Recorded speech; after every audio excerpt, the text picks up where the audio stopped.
It claims a faux authority over natural laws and creates, in part, what we call behavior, a mental construct that we believe to be permanent and fixed.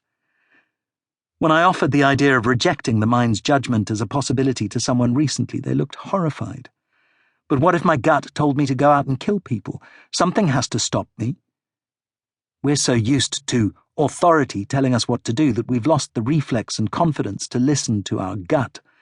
We're so habituated to gain wisdom and information from outside ourselves, we've completely forgotten that a life lived, rooted at home, arises from peace and love. And in this place, we're never going to rise up and commit genocide.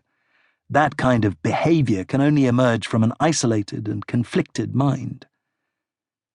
Knowing where our behavior comes from is important. We have, for example, culturally and socially learned behavior.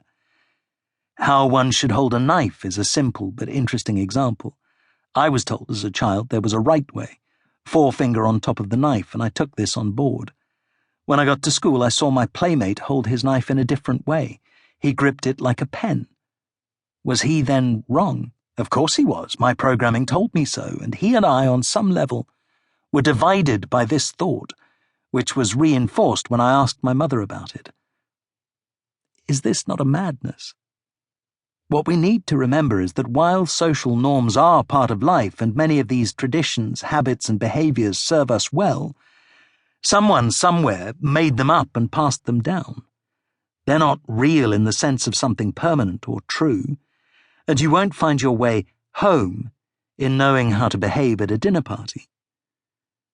Mentally, you are a composite of many influences, from your DNA to your parents' relationship to your peers at school, messages in the media and your life experiences.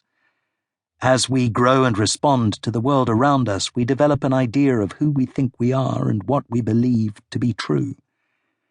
This construct gives us a personal viewpoint and a framework from which to live our lives. But if we're not open to reviewing these ideas and actions, they can equally become a trap and restrict our perspective and movement. It's a bit like being trapped in a space with one window. Every day you look out and see much the same thing, and so you feel much the same way. Your mind, starved of new impulses, will tell you this is all there is, and so you eventually stop looking. Over years of practice, I've learned that most of what people tell you in a consultation isn't the full truth. It's not that they intentionally lie, but the past is a story that can be changed in the present, and frequently is, as we all need to find reasons for things we don't understand. Patients tell me that their relationship is in trouble because they put on weight, or their terrible backache is because they fell out of a tree 35 years ago, or that they can't sleep because their house is on a ley line, and even that they're angry because their grandfather lost his business in the 1920s. But when people seek to line themselves up with their history, I can usually tell that there's something more going on. We take things from our experiences and turn them into the story we tell about ourselves. We say we're impatient because our mother always made us wait for treats, or that we have a bad stomach because that's just how it is for all the men in our family.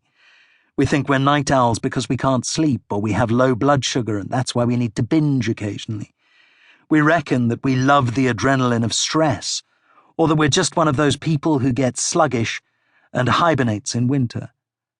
I often ask patients how they feel right now, rather than collect past history, and if, as so often, the answer is exhausted or depressed or stuck, my next question is to ask them why they don't change what they're doing and so try and change how they feel.